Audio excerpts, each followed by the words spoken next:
Bueno amigos, hoy tengo la oportunidad de compartir con ustedes este tema sobre controversias del juzgamiento relacionadas a la preparación técnica en el culturismo y sus modalidades. Es que a veces como atletas podrían surgir algunos pequeñas diferencias o conflictos en cuanto a tu entrenamiento, tu preparación y lo que realmente tú vas a ir a mostrar a la tarima al momento de competir.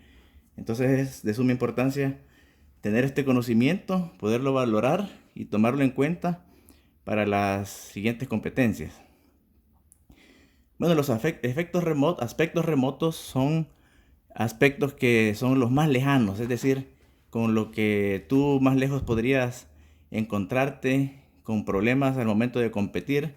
Dentro de estos está la genética, los factores económicos, las lesiones, conceptos de apariencia física, conflictos de intereses y entrenamiento inadecuado. Y ahorita vamos a definir cada uno de ellos. Con los factores genéticos, el objetivo de diferentes modalidades. Esa es una situación que tú tienes que dar cuenta que quizás tú tienes la genética para una modalidad específica, pero puede ser que estés compitiendo en otra que no es la adecuada. Por ejemplo, si tú eres una chica que tiene una repartición de fibras musculares concentradas en la parte de las piernas, caderas y glúteos, y te estás esforzando demasiado para poder dar un peso bajo o un volumen muy delgado para competir en la modalidad de bikini, pues lo que tienes que hacer es cambiarte de modalidad. O en el caso de los caballeros también que tienden a tener la mayor concentración de masa muscular en el torso y poca masa muscular en las piernas, pues lo ideal es que tengan una masa muscular en el torso adecuada para poder participar en la modalidad de Men's Physique. La distribución de las células grasas también tiene que ver mucho con la parte femenina, y es que está concentrada esas células grasas básicamente de la cintura para abajo. Entonces es muy importante que para que tengas éxito en el deporte del fisicoculturismo puedas escoger apropiadamente la modalidad en que tú vas a competir de acuerdo a la genética que tú tienes. Si tú tienes facilidad en desarrollar masa muscular en extremo, sin la necesidad de utilizar sustancias prohibidas, las cuales con las que no estamos de acuerdo como Federación Internacional y como Federación Nacional, pues tienes que participar en la modalidad del fisicoculturismo. Si quieres tener una apariencia más estética, pues en culturismo clásico. Si tu cuerpo se sale un poco de ese volumen, pues está el Classic Physique. Y así están las diferentes modalidades para cada persona según su tipo de genética. Entonces lo peor que puede existir es que una persona tenga un tipo de genética y esté participando en una modalidad en la cual su genética no es la apropiada. En cuanto a los factores económicos, mucho se habla de que para ser culturista se debe tener una demanda de mayor inversión.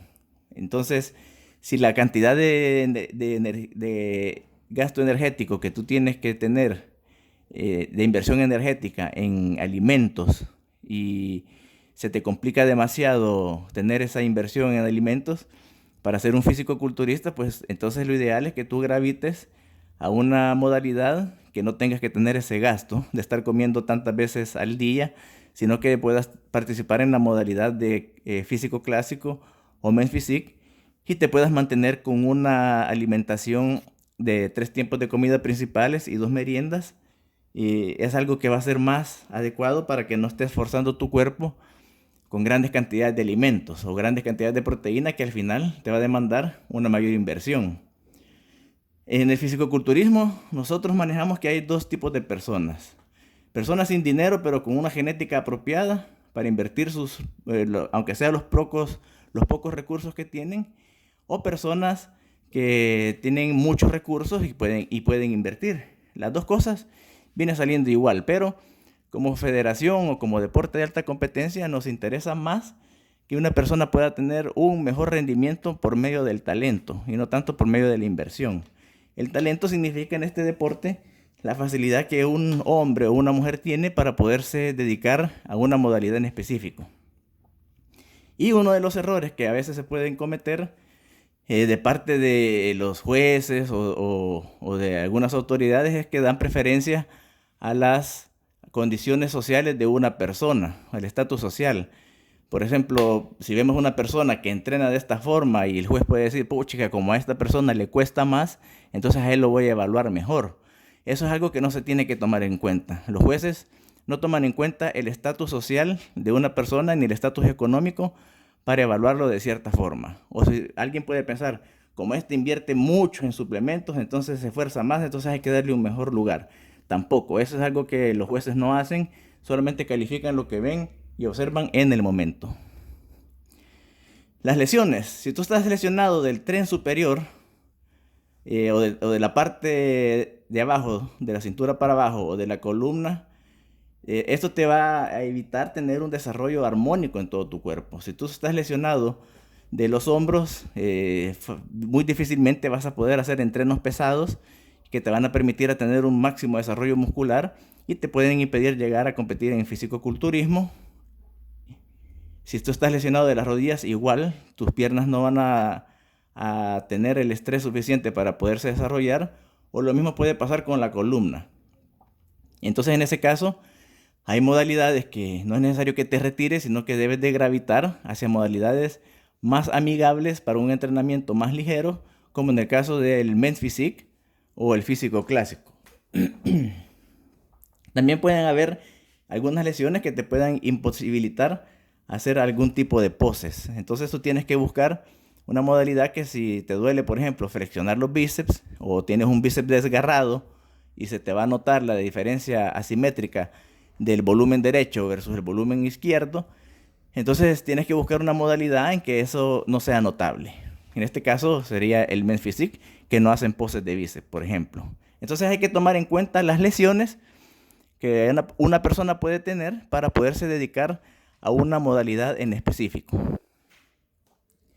La apariencia física tiene que ver más que todo con un arreglo personal y no con una definición de ser más bonita o bien parecidos. Esto se habla mucho al momento de participar, que una persona debe tener una buena apariencia, que debe ser bonito o bonita, pero de lo que se trata es de que una persona no se levante de la cama y se vaya a competir. Se trata de que un atleta debe de arreglarse para poderse dirigir a su tarima de competencia, llegar bien presentable. Y aquí no tiene nada que ver tampoco las etnias o las razas, como las vemos en estas imágenes. No significa que un juez que sea chino va a preferir a los de raza oriental, o alguien de color moreno también a los morenos. No, los jueces no tienen que fijarse en eso. Cada juez se contextualiza según las normas internacionales que se han dictado para poder juzgar los parámetros corporales y no las etnias ni las diferentes razas que existen a nivel mundial. Algunos conflictos de intereses que pueden existir es cuando se es juez y se es entrenador, cuando se es juez y es el nutricionista de un atleta, o si es juez y el preparador. En este caso, lo que las federaciones hacen es que se les solicita que los jueces que tengan algún conflicto de intereses, pues esa modalidad o esa categoría no la juzguen. Simplemente dicen, en esta categoría hay una persona que está siendo entrenada por mí, entonces no la voy a juzgar. Y es totalmente válido que el juez haga eso. Es loable también que lo pueda hacer, muestra su honradez, y el juez puede seguir juzgando las demás categorías en las que uno no tiene ningún conflicto de intereses. Esto a nivel mundial también funciona de la misma forma. Aunque lo ideal es que los entrenadores sean entrenadores y los jueces sean jueces, pero eso es algo que vamos a lograr hasta que nuestro deporte logre tener un mayor crecimiento. El entrenamiento inadecuado también te puede llevar a tener músculos sobredesarrollados, entrenamiento de los músculos preferidos. Esto si tu músculo preferido son brazo y pecho, por ejemplo, vas a ser un atleta que vas a tener sobredesarrollado el brazo y pecho, y eso te va a provocar desequilibrios musculares que te van a afectar en tener una buena proporción. Entrenamiento de los ejercicios preferidos. Si tú eres un atleta o una atleta mujer que te gusta entrenar solamente glúteos, puede llegar a un momento en que los glúteos sean sobredesarrollados y pueda causar una desproporción al momento de entrenar. No llevar una planificación del entrenamiento. Esto es cuando un atleta practica un deporte solamente por afición y no conoce los reglamentos adecuados, finalmente puede llegar a causarse un desequilibrio en el entrenamiento y tener una mala experiencia en el desarrollo muscular de su cuerpo. Desconocimiento o mala ejecución de los ejercicios también puede ser un factor técnico que te puede afectar al momento de participar, porque te puede sobredesarrollar una parte corporal específica más que otra y fallar tu proporción o fallar tu simetría corporal.